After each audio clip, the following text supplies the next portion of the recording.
దేవుని యొక్క వాక్యంలోనికి వెళ్దాం.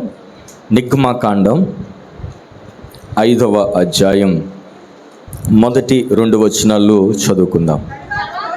తరువాత మోషే అహరోనులు వచ్చి ఫరోను చూచి, ఇశ్రాయేలు దేవుడైన యెహోవా అరణ్యములో నాకు ఉత్సవము చేయుటకు నా జనులను పొనమ్మని ఆజ్ఞాపించుచున్నాడండి. ఫరో, నేను అతని మాట విని ఇశ్రాయేలును పోనిచ్చుటకు యెహోవా ఎవడు? నేను యెహోవాను ఎరుగను, ఇశ్రాయేలును పోనీయనెను. ప్రార్థన చేసుకుందాం. మహిమ కలిగిన మా తండ్రి, పరిశుద్ధుడా, మీ గణనామాన్ని బట్టి మీకు వందనములు, స్తోత్రాలు చెల్లిస్తున్నాం. ఈ ఉదయకాల సమయంలో ప్రభువా, మీ సన్నిధిలో ఈ రీతిగా అయ్యా నీ సన్నిధిలో ఆరాధన చేసుకోవడానికి మీరు ఇచ్చిన గొప్ప ధన్యతను బట్టి మీకు స్తోత్రాలు. అనేక దేశాల్లో, అనేక ప్రాంతాల్లో యుద్ధాల వల్ల ప్రభువా, కొన్ని రకాలైన సమస్యల వల్ల ఇలా స్వేచ్ఛగా ఆరాధన చేసుకునే అవకాశం లేని పరిస్థితులు గమనిస్తూ ఉన్నాం. మాకైతే ఈ చక్కటి ప్రభువా నైనా అనుకూలతను అయ్యా మా దేశంలో, అయ్యా మా యొక్క రాష్ట్రాల్లో మీరు ఇచ్చిన విధానం బట్టి మీకు స్తోత్రాలు. మా దేశంలో అనేక రాష్ట్రాల్లో ఇలా స్వేచ్ఛగా ఆరాధన చేసుకునే పరిస్థితులు కూడా లేని అయా పరిస్థితులు, రానున్న దినాల్లో ఇంకా భయంకరమైన పరిస్థితులు మేము చూడబోతున్నాం. ఏదైనప్పటికీ ప్రభువా, మీరు మాకు ఇచ్చిన నీ సన్నిధిని బట్టి మరొక్కసారి వందనములు, స్తోత్రాలు చెల్లిస్తున్నాను. నిలబడుతున్నాను నేను బలహీనుడిని, బలపరచండి ప్రభు. నీ కృప సంపూర్ణంగా అనుగ్రహించండి, నీ ఆత్మ కార్యములు జరిగించండి.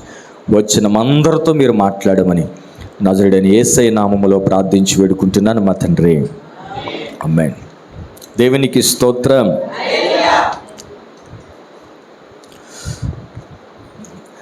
ఇశ్రాయేలు ప్రజలు 400 సంవత్సరాలు వారు ఐగుప్తులో బానిసలుగా ఉండడం మనకు తెలుసు. అయితే 400 సంవత్సరాలు పూర్తయిన తర్వాత దేవుడు మోషేని పిలిచి, నా ప్రజలు ఇక్కడ చాలా ఇబ్బంది పడుతున్నారు, బానిసలుగా బ్రతుకుతున్నారు, శ్రమల్లో ఉన్నారు, కనుక వారిని నేను విడిపించాలి. వారి కొరకు ఒక ప్రత్యేకమైన వారి పితరుడైన అబ్రహాముకు నేను చేసిన వాగ్దానం ఉందే, ఆ వాగ్దాన భూమిలోనికి, కానానులోనికి, పాలు తేళ్లు ప్రవహించే ఆ దేశంలోనికి నేను ఈ ప్రజలను తీసుకుని వెళ్తాను అని దేవుడు మోషేతో చెప్పినప్పుడు, మోషే దేవుని మాట తీసుకుని, దేవుని వాగ్దానాన్ని తీసుకుని బయలుదేరి తిన్నగా ఫరో దగ్గరికి వచ్చాడు. ఏమండి, ఇశ్రాయేల్ ప్రజలు మరి సుమారు 4 లక్షల మంది ప్రజలు ఇబ్బందుల్లో ఉన్నారు, కష్టాల్లో ఉన్నారు, శ్రమలో ఉన్నారు, బానిసత్వంలో ఉన్నారు, వెట్టి చాకరీ చేస్తూ ఉన్నారు. ప్రభునందు పిల్లరా, వారు ఈ బాధాకరమైన పరిస్థితుల్లో ఉండడం దేవుడు చూచి, వారి ప్రార్థన, వారి బాధను, వారి పరిస్థితిని దేవుడు గమనించి, మీరు ఇక్కడ ఉండడం క్షేమము కాదు, మీ కొరకు ఒక ప్రత్యేకమైన స్థలాన్ని నేను మీ కొరకు ఏర్పాటు చేశాను, అది చాలా ఉన్నతమైన స్థలం, అక్కడికి మీరు వెళ్ళాలి అని దేవుడు చెబితే, ప్రభువుని పిల్లరా, మోషే ఇక్కడ ఫరో దగ్గరికి వెళ్ళిన సన్నివేశాన్ని మనం చదువుకున్నాం. ప్రభువుని పిల్లరా, ఇక్కడ దేవుని ప్రజలు 4 రకాలైన సవాళ్ళు వారు ఎదుర్కొన్నారు. మొట్టమొదటి వారు ఎదుర్కొన్నది ఎవరిని అంటే, కానానుకి వెళ్ళాలని వారికి ఆశ ఉంది. అది వెళ్ళడానికి ఫరో చాలా ఇబ్బంది పడుతున్నాడు. ఏమండి, వీళ్ళ బలహీనులు. ఫరో సైన్యం ఉంది, గుర్రాలు ఉన్నాయి, రథాలు ఉన్నాయి, సైన్యం ఉంది. ఏమండి, కనుక ఈ ఫరోని ఎదిరించడం వీళ్ళ శక్తికి మించిన పని. ఇంత ప్రయాసపడినా ఆ ఫరో చేతుల నుంచి వీళ్ళు తప్పించుకోవడం వీళ్ళ చేత కావడం లేదు. ప్రభునందు పిల్లరా, ఒక విశ్వాస జీవితంలో మనము కూడా కానాను చేరుకోవాలి, పరిశుద్ధమైన పట్టణాన్ని చేరుకోవాలి, దేవుని రాజ్యము చేరుకోవాలి అని మనకు కూడా ఆశ ఉంది. అయితే మనకు కూడా ఒక శత్రువు ఆటంకపరుస్తూ ఉన్నాడు. శత్రువు అయిన సాతాను, అపవాది ఏమండి, మనల్ని కూడా ఆ పాలు తేళ్లు ప్రవహించే ఆ దేశములో ప్రవేశించకుండా ఆనాడు ఫరో వారిని ఇబ్బంది పెట్టినట్లుగా ఈనాడు శత్రువైన సాతాను అనే అపవాది మనల్ని కూడా ఇబ్బంది పెడుతూ ఉన్నాడు. ఏమండి, ఆనాడు వారిని 4 రకాలైన శోధనలు, 4 రకాలైన ఇబ్బందులు గుండా వారు వాటిని ఎదిరించి పోరాడి జయించి వారు కానానుకు చేరుకున్నట్లుగా వాక్యములు మనం చూస్తున్నాం. ఏమిటి ఆ 4 అంటే, మొట్టమొదటికి ఫరోని ఎదిరించడం. ఏమండి, ఎవరికి కూడా అంత ధైర్యం చాలదండి. అతనుకున్న రథాలు చూసి, అతనుకున్న గుర్రాలు చూసి, అతనుకున్న సైన్యం చూసి, నాంతటి వాడు లేడు, నాతో విజయం సాధించగలిగిన వాడు లేడు, నన్ను ఓడించగలిగిన వాడు లేడు, నన్ను ఎదిరించగలిగిన వాడు లేడని విర్రగవిగుతున్నవాడు ఈ ఫరో. ప్రభునందు పిల్లరా, అయితే ఈ ఫరో చేతుల వారు ఎలా విడుదల పొందుతారు? ఏ రీతిగా ఈ ఐగుప్తులో నుండి, ఈ ఫరో చేతులోంచి దేవుని ప్రజలు విడుదల పొంది కానాను చేరుకున్నారో మనం తెలుసుకోవాలి. ఈనాడు మన విశ్వాస యాత్రలో మనకు కూడా ఫరో లాంటి అపవాది అనే శోధకుడు సాతాను మనల్ని కూడా ఆ కానాను చేరుకోకుండా, పరిశుద్ధమైన పట్టణాన్ని చేరుకోకుండా, దేవుని రాజ్యము చేరుకోకుండా వాడు మనల్ని ఆటంకపరుస్తున్నాడు. వాడి చేతుల్లోంచి మనం ఎలా తప్పించుకుని దేవుని రాజ్యం చేరుకోవాలో ఒక విషయాన్ని మీకు జ్ఞాపకం చేస్తాను. చాలా అవసరమైన ఆ మాట అది. వారు ఎలా విడుదల పొందారు? నాంతటి వాడు లేడు. ఏమండి, అతడు ఉపయోగించిన మాట ఏంటి? చదవండి ఆ మాట. ఏమండి, సార్ చదవండి. నిర్గమాకాండం 5వ అధ్యాయం 2వ వచనం చదవండి. ఫరో, నేను అతనిని మాట విని ఇశ్రాయేలును పోనిచ్చుటకు యెహోవా ఎవడు? ఎంతటి మాట అన్నాడండి. ఏమండి, ఎంతటి విర్రవీగుతున్నాడు శత్రువు. యెహోవా ఎవడు? నేను అతన్ని ఎరగను అంటున్నాడు. ప్రభునందు పిల్లరా, అయితే చాలా రకమైన తెగుళ్ళు దేశం మీదకు పంపించిన ఫరో ఎక్కడ కూడా వంగలే. ఫరో ఏమాత్రం కూడా వారిని పోనివ్వలే. వారు ఆరాధించుకోవడానికి, వారు తమ దేశానికి వెళ్ళడానికి ఏమాత్రం కూడా వాడు అనుమతించలేదు. ప్రభునందు పిల్లరా, ఎక్కడ శత్రువు ఉంగాడు అని అంటే, ఎక్కడ ఫరో ఉంగాడంటే, దేవుని వాక్యంలో మనం చూస్తే ఒక గొర్రె పిల్లను వారు వధించి, ఏమండి, ఒక గొర్రె పిల్లను వధించి ఆ రక్తాన్ని వారు గుమ్మాలకి రాసుకుని, ఏమండి, ఆ మాంసాన్ని వారు పులియని రొట్టెల పండగ వారు చేసుకున్నారో అప్పుడు శత్రువు భయపడినట్లుగా మనం చూస్తాం. ఏమండి, 9 రకాలైన తెగులు పంపించినా ఏమాత్రం కూడా లెక్క చేయలే. కానీ ఎప్పుడైతే గొర్రె పిల్ల వధించబడి దాని రక్తం వారు గుమ్మాల మీద రాసుకున్నారో, మరణదూత వచ్చిందో, ప్రభునందు పిల్లరా, అప్పుడు ఫరో భయపడినట్లుగా దేవుని యొక్క వాక్యంలో మనం చూస్తాం. ఈనాడు మన జీవితాల్లో కూడా అపవాదైన సాతాను, మనం ఏం చేసినా వాడు భయపడడు. మనం ఎప్పుడైతే గొర్రె పిల్ల అని యేసు క్రీస్తు ప్రభు యొక్క రక్తములో మనము కడగబడతామో అప్పుడు ప్రభునందు పిల్లరా వాడి చేతుల్లోంచి మనం బయటకు వస్తాం. ఏమండి, అన్నాడు లక్షలాది మంది ప్రజలు వారు ఏం చేసినా, మోషే ఏం చేసినా ఫరో ఏమాత్రం కూడా కదలని వాడేది. ప్రభునందు పిల్లరా, బాధిస్తున్న వాడే వారిని ఏమాత్రం కూడా కానానికి వెళ్ళడానికి అనుమతి ఇవ్వలేని ఆ పరిస్థితులు మనం గమనిస్తున్నాం. ప్రభునందు పిల్లరా, ఈనాడు కూడా అనేక మందిని శత్రువు అయిన సాతాను బంధించేశాడు. వారిని పరలోక రాజ్యానికి వెళ్ళనివ్వడం లేదు. దేవుని కలుసుకోవడానికి, దేవుని రాజ్యాన్ని చూడడానికి వాడు ఏమాత్రం వీలు లేకుండా సాతాను చేతుల్లో చాలామంది బంధించబడిపోయారు. వాడి చేతుల్లో బానిసలుగా బ్రతుకుతున్నారు. అయితే వాడి చేతుల్లోంచి ఎలాగ విడిపించబడాలి అని మనం ఆలోచన చేస్తే గొర్రె పిల్ల రక్తం అనగా క్రీస్తు రక్తం మనం మీద ప్రోక్షించబడాలి. ఆ క్రీస్తు రక్తములో మనం కడగబడాలి. అప్పుడు వాడు శక్తిని కోల్పోతాడు. వాడి చేతుల్లోంచి మనం బయటకు వస్తాం. మనం ఈ కానాను యాత్రలో మనం ముందుకు సాగిపోగలుగుతాం. దేవునికి స్తోత్రం కలుగును గాక. అయితే ఒక ప్రశ్న, ఇంకా సాతాను చేతుల్లో మన బానిసలుగానే ఉండిపోయామా, క్రీస్తు రక్తములో మనము కడగబడిన వారిగా మార్చబడ్డామా అనేది మనం ఆలోచించుకోవలసిన విషయం. అలా కడగబడితే, ఆ రక్తం మన మీద ప్రోక్షించబడితే, ఆ గొర్రెపిల్ల రక్తం, విమోచన రక్తం, పరిశుద్ధమైన రక్తం, గొర్రెపిల్ల రక్తమైన యేసు రక్తము ద్వారా మనం కడగబడితేనే వాడి చేతుల్లోంచి మనం బయటికి రాగలుగుతాం.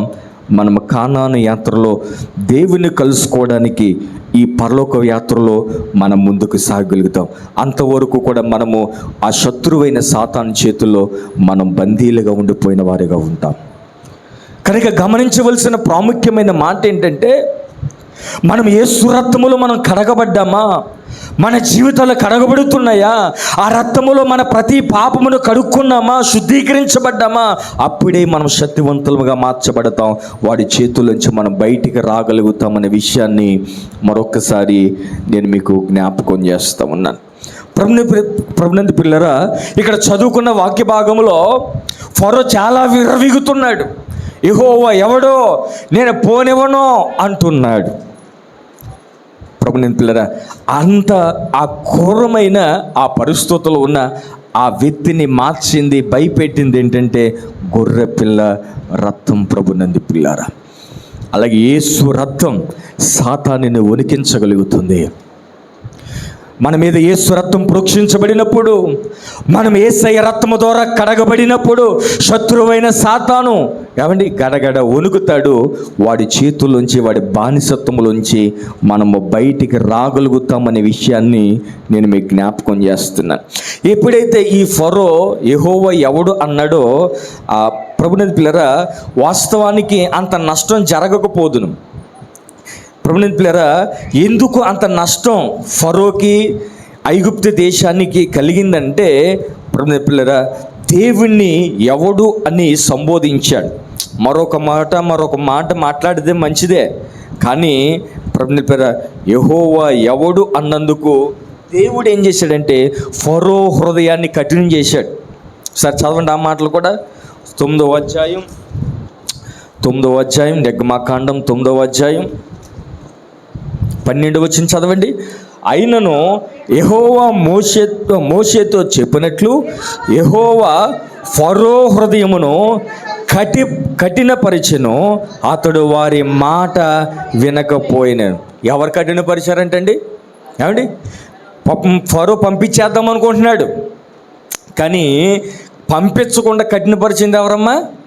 దేవుడే కఠినపరిచేశాడంట. ఎందుకంటే యెహోవా ఎవడు అని మాట్లాడుతున్నాడు. యెహోవా నాకు తెలియదు, మీ దేవుని గురించి మాకు తెలియదు అంటే సరిపోయేది. కానీ ప్రభుని విర్రవీగిన ఆ స్వభావంతో మాట్లాడాడు కనుక అతనికి డోస్ కొంచెం ఎక్కువ ఇచ్చాడు. దేవుడే మీ దండం పెడతాను, మీరు మీ దేశం వెళ్ళిపోండి అని చెబుతున్నా దేవుడే కఠినపరిచాడు కనుక ఫరో మళ్ళా వెళ్ళొద్దు అన్నాడు. మరింత నష్టాన్ని దేశానికి, తన రాజ్యానికి సమకూర్చుకున్నట్లుగా మనము దేవుని యొక్క వాక్యంలో మనం చూస్తున్నాం. మెట్టుకు ఇశ్రాయేల్ ప్రజలు వారి కానాను యాత్రలో వారు మొట్టమొదటిగా ఎదుర్కొన్నది ఎవరినంటే ఫరోని. ఎలా ఎదుర్కొన్నారంటే గొర్రెపిల్ల రక్తము ద్వారా ఎదుర్కొని వాడి చేతుల్లోంచి బయటకు వచ్చారు. దేవునికి స్తోత్రం కలుగును గాక. ఒక దేవుని బిడ్డలుగా మనం కూడా అపవాదుని చేతుల్లో బందీలైపోయాం, బానిసలుగా మార్చబడ్డాం. వాడి చేతుల్లోంచి మనం ఎలా బయటికి రావాలని అంటే ప్రభుని పిల్లరా, గొర్రెపిల్ల రక్తమైన యేసుక్రీస్తు ప్రభు రక్తము ద్వారా, అంటే ఆ రక్తములో మన పాపములు కడుక్కోవడం ద్వారా మనము కూడా బయటకు వచ్చి ఈ యాత్రలో ముందుకు వెళ్ళగలుగుతాం. దేవునికి స్తోత్రం కలుగును గాక. అలాగా ఫరో చేతుల నుంచి బయటకు వచ్చిన తర్వాత వారికి రెండవ సమస్య ఎదురైంది. మనందరికీ తెలుసు ఏంటంటే అది చెప్పండి. ఎర్ర సముద్రం. ఒకసారి చూడండి, నిర్గమకాండం 14వ అధ్యాయం 16వ వచనం చదవండి.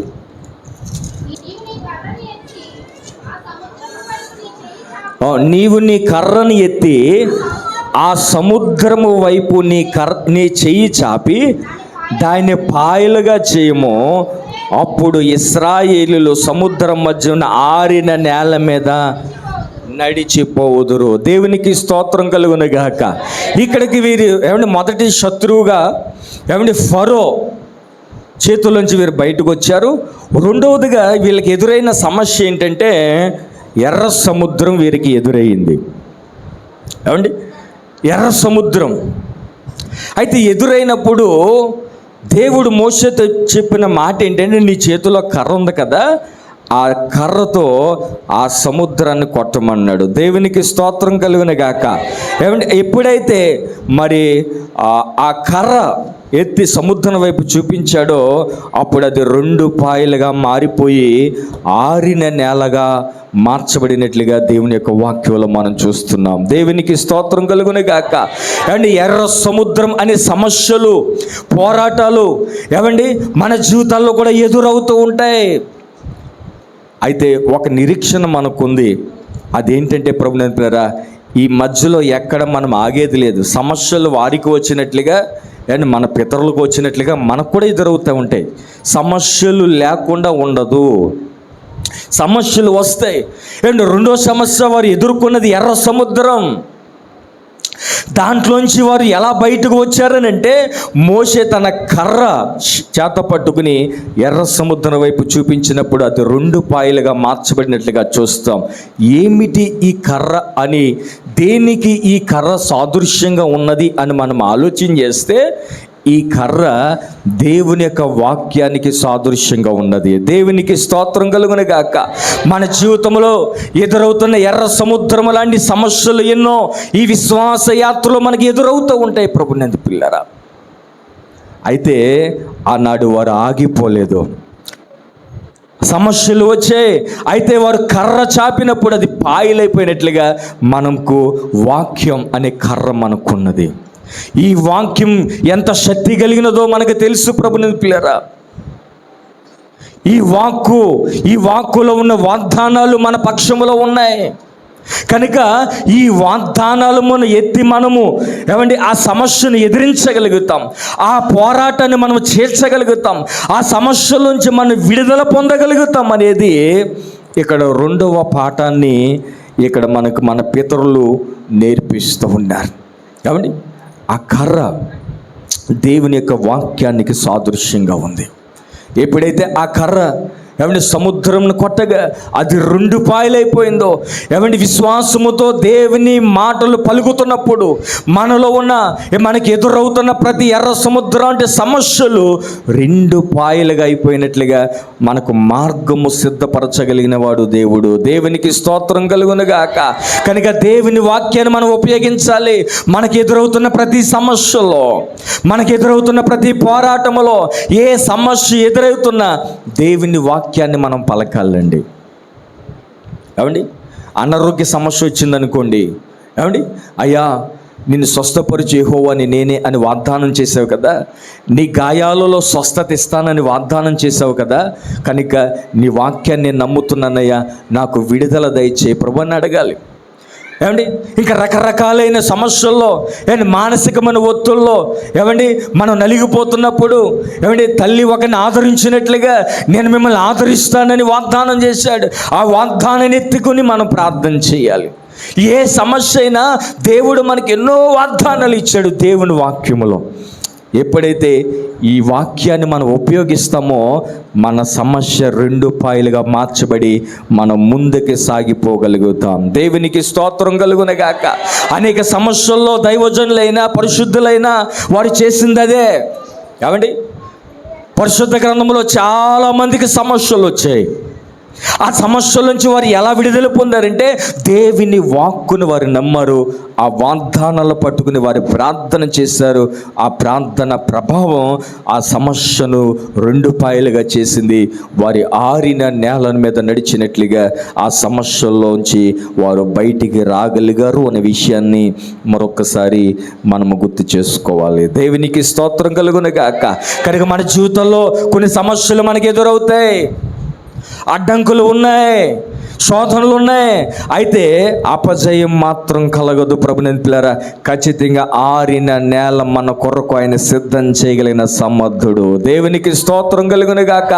అందుకే ఆయన వాక్కు ఇచ్చాడు, అందుకే ఆయన వాగ్దానాలు మనకిచ్చాడు. ఈ వాగ్దానం, ఈ దేవుని యొక్క వాక్యాన్ని చేత పట్టుకుని మనకు ఎదురవుతున్న ప్రతి సమస్యను మనము చీల్చి ముందుకు సాగిపోవాలని ఇక్కడ మనకి దేవుని యొక్క వాక్యం మనకి జ్ఞాపకం చేస్తుంది. దేవునికి స్తోత్రం కలుగును గాక.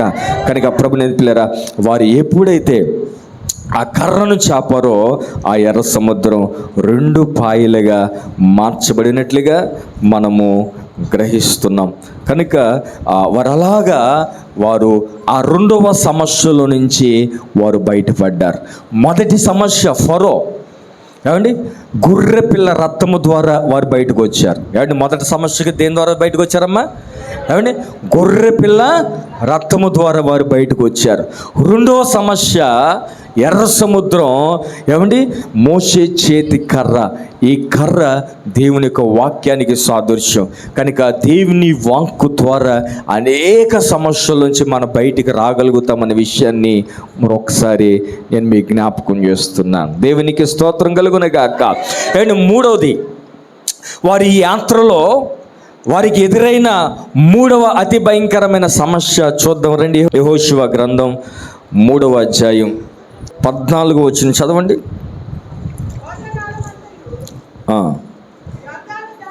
యోర్దానును దాటి పారును నిబంధన మందసు మోయి యాజకులు జనులకు ముందుగా వెళ్ళగా యోర్దానును దాటుకే ఆ జనులు తమ గుడారములో నుండి బయలుదేరి, అప్పుడు ఆ మందసమును మోయేవారు యోర్దానులో దిగిన తర్వాత మందసము మోయు యాజకులు కాళ్ళ నీటి అంచున మునగగానే పైనుండి పారు నీళ్లు బహుదూరముగా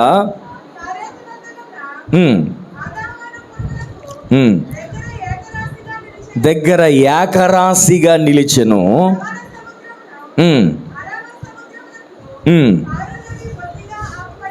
బొత్తిగా ఆపబడిను. జనులు ఎరుకో ఎదుటను దాటగా యెహోవా నిబంధన మందసము మోయి యాజకులు యోర్దాను మధ్యన 6 నేలను స్థిరముగా నిలిచిరి. జనులందరూ యోర్దానును దాటున తుదుమట వరకు ఇశ్రాయేల్ అందరూ 6 నేల మీద దాటుచు వచ్చిరి. దేవునికి స్తోత్రం కలుగును గాక. కాబట్టి ఈ కానాను యాత్రలో వారికి ఎదురైన 3వ అతి సమస్య ఏంటమ్మా? చెప్పండి అమ్మా. ఏమండి, యోర్దాను నది.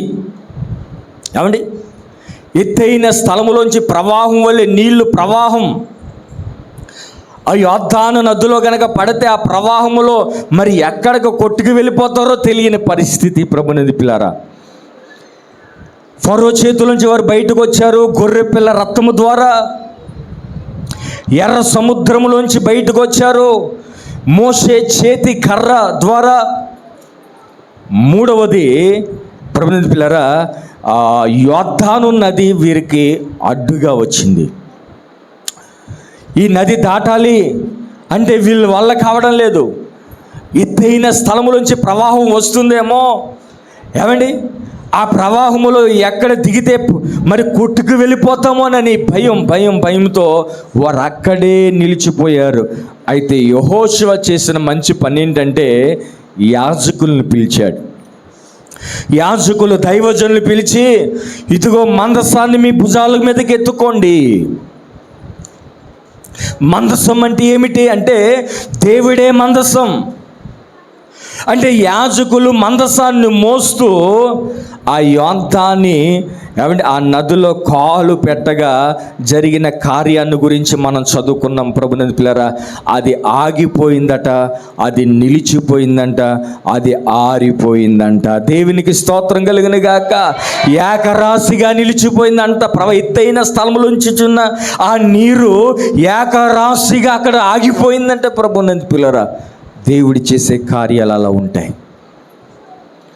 నిజంగా విశ్వాస యాత్ర మనం చేయగలిగితే, నిజముగా కానానును మనం వెళ్ళాలని ఆశ కలిగితే, దేవుని కలుసుకోవాలి, దేవుని రాజ్యంలో ఉండాలని ఆశ మన కలిగితే, కొన్ని రకాలైన ప్రతికూలమైన యోర్దాను లాంటి మరణకరమైన నది అది.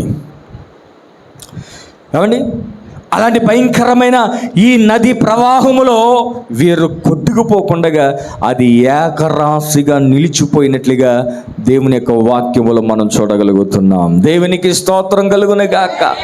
కనుక ప్రభునందు పిల్లరా, వారికి ఎదురైన యోర్దాను అనగా మరణం, అనగా రెండో పాతాళం మనకి ఎదురవుతుంది. ప్రభునందు పిల్లరా, ఎప్పుడైతే మందసాన్ని వారు మోస్తున్నారో బాగా ఆలోచన చేయాలి. మందసాన్ని యాజకులు మోస్తూ ప్రభునందు పిల్లరా వారు ముందుకు సాగిపోయారో, వారు యోర్దాను కూడా దాటినట్లుగా మనం చూస్తాం. మరణం లేక పాతాళం కూడా, ఏమండి, పాతాళం ఎవరిని పట్టుకుందానని చూస్తూ ఉందట. పాతాళం మరణం ఎవరిని మింగేద్దామని చూస్తున్నాడట. అయితే ఆ భయంకరమైన ఆ పరిస్థితిని మనం ఎలా దాటగలుగుతామంటే, మందసం దేవుని సేవకులు. ఏమండి, అక్కడ మనకు కనిపించేది ఇద్దరు. వాళ్ళు ఎలా దాటారు, అక్కడ 6 నెలలకు ఎలా మార్చబడింది, ఆ ప్రవహించే ఆ నీరు ఎలా నిలిచిపోయింది, ఏకరాశిగా ఆగిపోయింది అని మనం ఆలోచన చేస్తే, ఏమండి, యాజకులు భుజాల మీద ఏముందమ్మా? మందసం. దేవునికి స్తోత్రం కలుగును గాక.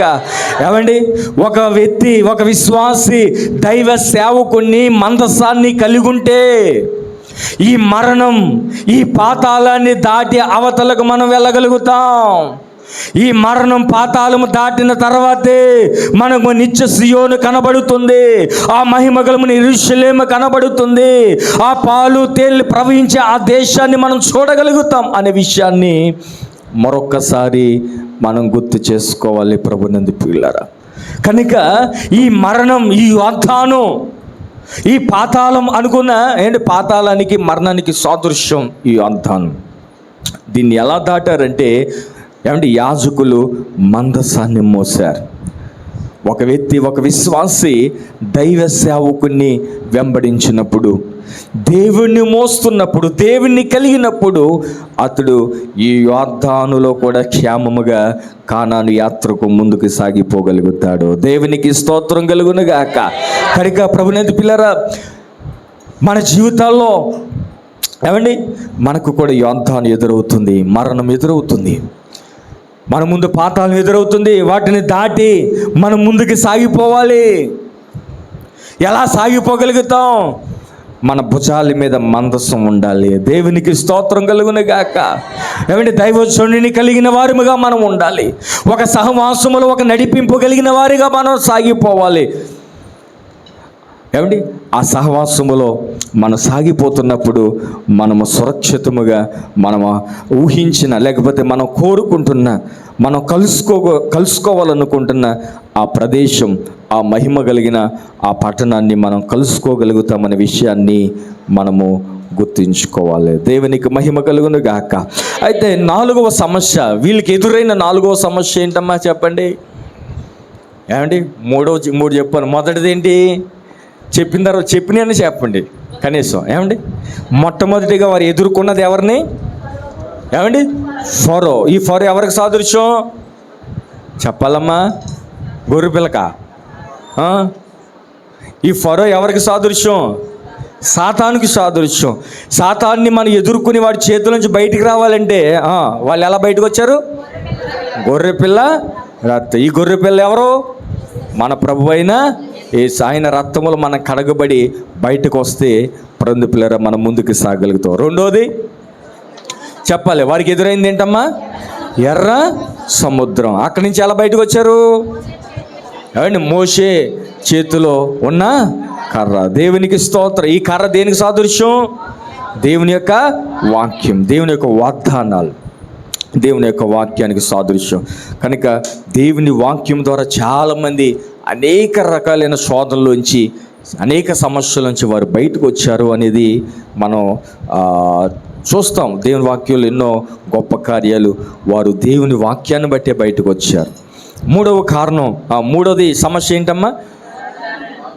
యోర్దాను, ప్రవహించే యోర్దాను వీరికి ఆటంకంగా మార్చబడింది. ఏమండి, వీళ్ళ ప్రయాణమేమో కానానికి, కానీ మధ్యలో యోర్దాను అడ్డైపోయింది. మరణం లేకపోతే పాతాళం మనకు అడ్డుగా ఉన్నాయి. వాటిని ఎదిరించాలంటే మందస్సం మోసే దైవజనులు, ఈ రెండు కలిగిన వాడు దాటి ముందుకు వెళ్ళగలుగుతాడు. దేవునికి స్తోత్రం. మందసం అంటే దేవుడు, యాజకులంటే దైవ సేవకులు. దేవునికి స్తోత్రం. అంటే దైవ సేవకుని నడిపింపులో మనం నడిస్తే సురక్షితంగా వెళ్తాం. ఏమండి, మాకు కాపరొద్దు, మా ఇష్టం, మాకు వచ్చు, మాకు తెలుసు అని అనుకుంటే ఏదో ఒక సందర్భంలో మనం పడిపోయి, ఏమండి, యోర్దాను నదిలో కొట్టుకుపోయిన పరిస్థితుల్లోనికి మనం వెళ్ళిపోతాం ప్రభువుని పిల్లరా. కానీ ఒక సహవాసములో, ఒక దైవజను నడిపింపులో, ఏమండి, ఆ దైవజనులు మనకి ఏది అవసరమైన మాటలో ఆ మాటలు అందించి మన సరిచేస్తున్నప్పుడు, లేకపోతే మనని ఒక క్రమబద్ధముగా మనల్ని కానాను యాత్రలో నడిపిస్తున్నప్పుడు ప్రభువుని పిల్లరా మనం చక్కగా సాగగలుగుతామనే విషయాన్ని, 3 విషయాన్ని నేను మీకు జ్ఞాపకం చేస్తున్నాను. 4వది కూడా చెప్పేసి మనం త్వరగానే ముగించుకుందాం. 4వ కారణం, 4వ సమస్య, 4వ కారణం చూస్తే యెహోషువ గ్రంథం, సార్ చూడండి, యెహోషువ గ్రంథం 6వ అధ్యాయం 1వ వచనం. ఆ కాలమున ఇశ్రాయేలు భయం చేత ఎవడును వెలుపలికి పోకుండాను లోపలికి రాకుండాను యెరికో పట్టణ ద్వారము గట్టిగా మూసి వేయబడి ఉండెను. ప్రభువుని పిల్లరా, ఇక్కడ వీళ్ళకి ఎదురైన 4వ అతి సమస్య, పెద్ద సమస్య ఏంటంటే యెరికో గోడలు కట్టేసుకున్నారు. చాలా పెద్దవి అంట యెరికో గోడలు. ఏమండి, వీళ్ళకేం మార్గం లేదు. ఆ యెరికో రాజుని అడిగారు, మా మార్గంలో మేము తిన్నగా వెళ్ళిపోతాము, దయచేసి మాకు మార్గం ఇవ్వండి, మా పితరుడైన అబ్రహాము, ఇస్సాకు, యాకోబులు వాగ్దానం చేసిన కానానికి మేము వెళ్ళిపోతాం అని అంటే వీళ్ళ మార్గాలు మొత్తం మూసేశారు. ఏమండి, ఆ యెరికో రాజు ఏం చేశాడంటే సైన్యాన్ని మొత్తం చుట్టూరు కూడా పెట్టేశాడు. తలుపులు కాడ ఎవరు కూడా యెరికో గోడలు ఎక్కడానికి కానీ ఏమండి వీలు లేకుండా ఏమండి చేశాడు. అయితే ప్రభువుని పిల్లరా, అయితే ఈ యెరికో గోడలు, ఈ అధ్యాయం చదివితే 6వ అధ్యాయం నుంచి మనం చదివితే అక్కడ జరిగిన సంఘటనలు చాలాసార్లు మనం చదువుకున్నాం కనుక ఇవన్నీ తెలుసు కనుక మీకు చెప్పేస్తున్నాను. అక్కడ జరిగింది ఏంటంటే, రాజుని అడిగాడు యెహోషువ, మేము వెళ్ళిపోతాం, మా దారిన మిమ్మల్ని ఏం చేయమంటే ప్రభువుని పిల్లరా అసలు పోనవ్వలేదు, చాలా ఇబ్బంది పెట్టాడు. అయితే దేవుడు ఒక మాట చెప్పాడు. ఏం చెప్పాడంటే, యెరికో గోడ చుట్టూ, తెలిసిన చెప్పండి అమ్మా, యెరికో గోడ చుట్టూ చెప్పండి అమ్మా, ప్రదర్శనలు చేయండి, 7 రోజులు తిరగండి, 7వ రోజులు కేకలు వేస్తూ బోరలు ఊదండి అని చెప్పాడు. దేవునికి స్తోత్రం కలుగునే గాక. వారు అలా చేశారు. మౌనంగా 6 రోజులు యెరికో గోడ చుట్టూ తిరిగారు, మౌనంగా తిరిగారు. 7వ రోజులు వారు శబ్దముతో, ఏమంటే బోరలు ఊదుతూ కేకలు వేస్తూ వారు ఎప్పుడైతే యెరికో గోడ చుట్టూ 7వ రోజు తిరిగారో, 7వసారి ప్రభువుని అక్కడ జరిగిన అద్భుతం ఏంటంటే, ఏమంటే ఏ సుత్తి కానీ ఏ పరికరము ఉపయోగించుకోకుండానే యెరికో గోడలు కుప్పకూలిపోయాయి. దేవునికి స్తోత్రం కలుగునే గాక. ప్రభువుని పిల్లరా, మన జీవితంలో కూడా యెరికో లాంటి సమస్యలు, ఏమండి ఎన్నో ఇబ్బందికరమైన పరిస్థితులు మనకు కూడా ఎదురవుతాయండి. అయితే ఈ సమస్యల్లో నుంచి వాళ్ళు ఎలా గట్టెక్కారంటే, అందులోంచి కూడా వారు ఎలా బయటకు వచ్చారంటే స్తుతి. దేవునికి స్తోత్రం కలుగునే గాక. బోరలు ఊదడం, కేకలు వేయడం స్తుతి ప్రభువుని సాదృశ్యంగా ఉన్నదనే విషయాన్ని మనందరికీ తెలుసు. వారు జయగీతం, స్తుతి గీతం, ప్రభువుని పిల్లరా, వారు ఎప్పుడైతే స్తుతి కీర్తనలతో వారు ప్రభువుని ఆరాధన చేశారో అవంతటికి అవే యెరికో గోడలు కూలిపోయాయి. అప్పుడు ఆ యెరికో రాజును పట్టుకోవడం, దాన్ని స్వాధీనం చేసుకోవడం, తర్వాత వారు ముందుకి సాగిపోయినట్లుగా మనం చూడగలుగుతాం. దేవునికి స్తోత్రం కలుగునే గాక. ఏమండి, మనకి ఎదురవుతున్న అనేక సమస్యల్లో మనం ఉపయోగించవలసిన ఆయుధం స్తుతే. దేవునికి స్తోత్రం కలుగునే గాక. ఏమండి, స్తుతుల మధ్యలో ఆయన ఆసీనుడు. స్తుతులతో మనం ఒక సింహాసనాన్ని కడితే ఆ స్తుతుల మధ్యలో ఆసీనుడు అవుతానన్నాడు ప్రభుని పిల్లరా. ఆ రోజున అక్కడ ఆయన దిగి వచ్చాడు. ప్రతి ఆటంకాన్ని ఆయన తొలగించి ప్రభుని పిల్లరా వారు కానాను యాత్రలో ముందుకి సాగిపోయినట్లుగా మనం గమనిస్తాం. కనుక మన జీవితంలో ఎన్నో సమస్యలు ఎదురవుతూ ఉంటాయి. అయితే మనము బెదరకుండా అదరకుండగా, ఏమండి, వారు ఖచ్చితంగా కానానులో అడుగుపెట్టి తీరారు. ఏమండి, ఇశ్రాయేలు ప్రజలు వారు అనుకున్న గోల్ని వారు సాధించగలిగారు. మధ్యలో ప్రతికూలతలు వచ్చే ఆగిపోలే. ఏమండి, దానికి భయపడలే, దేవుని మీద విశ్వాసం ఉంచారు, దేవునిలో ముందుకు సాగిపోయారు. కనుక వారు విజయాన్ని చూడగలిగారు అనే విషయాన్ని మనము గమనించాలి. కనుక ప్రభుని పిల్లరా, దేశ పరిస్థితులు, ప్రపంచ పరిస్థితులు మార్చబడుతున్నాయి. 3వ ప్రపంచ యుద్ధం అతి త్వరలోనే వస్తుందని మరి వార్తలు చూస్తుంటే అర్థమవుతుంది. మరింత తీవ్రతంగా మరి ఇరాన్కి, ఏమండి, ఇజ్రాయిల్కి యుద్ధం జరుగుతూ ఉంది. ఆ యుద్ధం మరి అణుబాంబులు మరి తీసుకునే పరిస్థితి వరకు వస్తూ ఉంది. ఏమండి, రాకెట్లు లేకపోతే చిన్న చిన్న బాంబులు కాకుండా అణుబాంబులు మరి యుద్ధం మరి వస్తే గనక చాలా విధ్వంసం జరుగుతుంది. లక్షలాది మంది ప్రజలు చనిపోయే పరిస్థితులు జరగబోతున్నాయి ప్రభునందు పిల్లరా. కనుక మనకి భూమి శాశ్వతం కాదు, ఈ లోకం మనకి శాశ్వతం కాదు. మన గమ్యం, మన దేవుడు మనకు వాగ్దానం చేసిన ఒక అద్భుతమైన పట్టణం ఉంది. అక్కడే మనకు క్షేమం ప్రభునందు పిల్లరా. అక్కడ యుగయుగాలు సంతోషకరమైన పరిస్థితి. అక్కడ మన జీవితం ఏమంటే ఉండాలి అని అంటే మనం ఎదురవుతున్న ప్రతి శోధనలు దేవుని మీద ఆధారపడాలి. గొర్రెపిల్ల రక్తములో కడగబడాలి. దేవుని వాక్యానుసారంగా మనము బ్రతకాలి. ఏమండి, మందసాన్ని మోసే అనుభవంలో మనం ఉండాలి. యాజకుని కలిగిన, ఏమంటే సంఘ కాపరిని కలిగిన అనుభవాల్లో మనం ఉండాలి. స్తుతి గీతాలు ఎత్తి దేవుని ఆరాధించే వ్యక్తులుగా మనం ఉంటే ఈ పోరాటములో విజయాన్ని ఖచ్చితంగా చూడగలుగుతాం. దేవునికి స్తోత్రం కలుగును గాక. ఏం పట్టించుకోకుండా, ఏమంటే ఆయన రక్తాన్ని పట్టించుకోకుండా, ఆయన వాక్యాన్ని పట్టించుకోకుండా, మందసం, ఏమండి, దేవుణ్ణి పట్టించుకోకుండా, దేవుని సేవకుని పట్టించుకోకుండా, స్తుతి అనే ఆరాధన చేయకుండా దేవుణ్ణి కలుసుకోవడం, కానానులో ప్రవేశించడం, ఆ పరిశుద్ధమైన పట్టణంలో చేరడం అనేది అసంభవం. కనుక మన జీవితాల్లో మన పితరులు ఎలాగ వారు ఎదుర్కొనే వారు వెళ్ళారో మనము కూడా మనం కలుసుకోవాల్సింది. ఏమండి, వారు భూమి మీద ఉన్న కానాన్ని వారు కలుసుకున్నారు. మనం పరలోకములో ఉన్న కానానును మనం చూడబోతున్నాం. దేవునికి స్తోత్రం కలుగునే కాక. ఏమండి, వారి పితరుడైన అబ్రహాము, ఇస్సాకు, ఏమండి, యాకోబులను ఆ ప్రదేశాన్ని వారు చూడగలిగారు. ఇప్పుడు మనం చూడబోతుంది మన ప్రాణ రక్షకుడైన, మన ప్రాణప్రియుడైన యేసయ్యను, ఆ పరిశుద్ధులుండే ఆ పట్టణాన్ని మనం చూడబోతున్నాం. కనుక ఆ ఉన్నతమైన స్థలములోనికి మనం చేరుకోవడానికి సమయం ఆసన్నమవుతున్నది. కనుక మన స్థితిగతులు ఎన్నో ఉన్నాయి. ఈ ఆయుధాలు మనం పట్టుకున్నామా? ఏమండి, వారు ఎలాంటి సుత్తులు ఏమీ ఉపయోగించలేదు. ప్రభుని పేర వారు విశ్వాసంతో వారు ముందుకు సాగిపోయారు. వారు దేవుడే వారి పక్షములో ఉండి గొప్ప కార్యములు జరిగించినట్లుగా మనం చూస్తాం. ఒక పాట, యోర్దాను ఎదురైనా, ఎర్ర సముద్రము పొంగి పొర్లినా, యోర్దాను చప్పలు కొడదాం,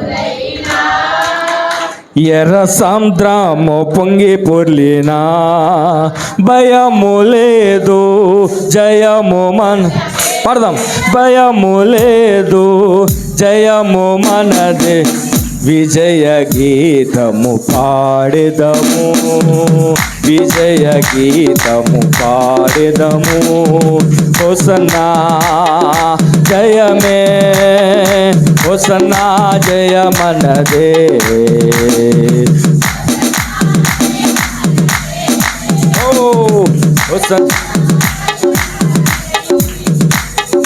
త్వరగా వచ్చుచుండే యేసు రాజు రాజుల రాజై,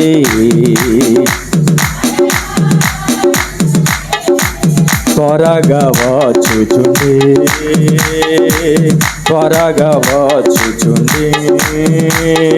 హోసన్నా జయమే,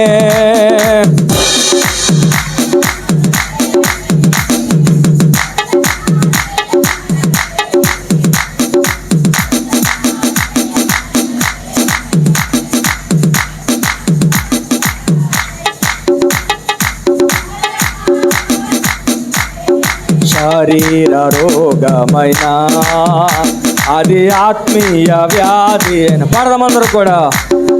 శరీర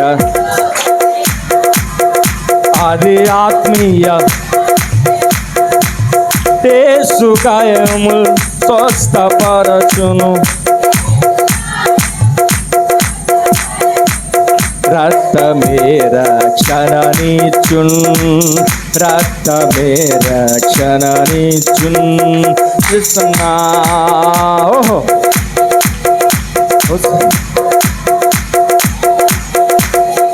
హోసన్నా జయమన్.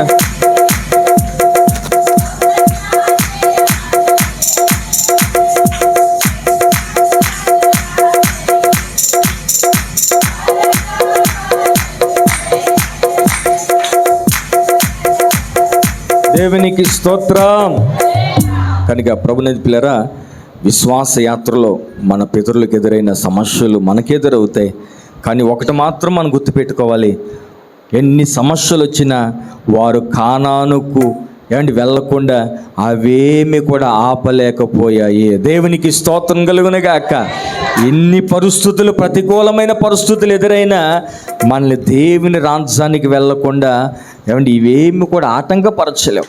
ఎప్పుడంటే ఈ ఆయుధాలు మనం కలిగి ఉన్నప్పుడు. ఏ ఆయుధాలు చెప్పండి అమ్మా, ఏ ఆయుధాలు? ఏ ఆయుధాలు?